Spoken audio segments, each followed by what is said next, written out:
அனைவருக்கும் வணக்கம். சுபமாரிமுத்து திருப்பூரிலிருந்து இந்த பதிவு உங்களுக்காக. இந்த குடும்பம் பிரியாமல் இருப்பதற்கு எளிய பரிகாரத்தை இன்னைக்கு உங்களுக்கு நான் சொல்ல போகிறேன். இது ரொம்ப முக்கியம் இல்லையா? உங்களுக்கு வாழ்க்கையில் நீங்கள் கொஞ்சம் தெரிஞ்சுக்கணும் அல்லவா?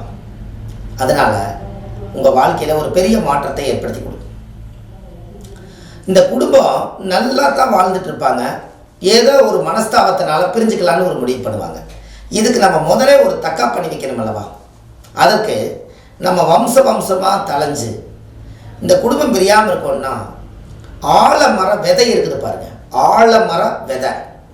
அந்த விதை கொண்டு போய் சிவன் கோவில் பக்கத்தில், ஒரு அம்பாள் கோவில் பக்கத்தில் கொண்டு போய் அந்த ஆலமரத்தை விதையை கொண்டுட்டு போய் நல்ல நாள் பார்த்து, உங்களுடைய ஜென்ம நட்சத்திரம், நீங்கள் பிறந்த கிழமை, இந்த மாதிரி ஒரு நாள் பார்த்து அந்த ஆலமர விதை அல்லது நாற்று கொண்டு போய் ஒரு ஆலயத்தில் கொண்டு போய் நட்ட வச்சு, இந்த ஆள் போல் தலைச்சு ஆலமரமாக வேர் ஊனி திரும்பி திரும்பி ஆலமரத்தில் இருந்து விழுதுகள் எல்லாம் எப்படி படர்ந்து வாழுதோ அதுபோல் என்னுடைய குடும்பம் படர்ந்து வாழணும்னு சொல்லி நீங்கள் இந்த ஆலமர விதையை கொண்டு போய் கோவிலில் கொண்டு போய் நட்ட வச்சுட்டு வாங்க. அன்னையோட உங்களுக்கு பிரச்சனை சால்வ் ஆயிடும்.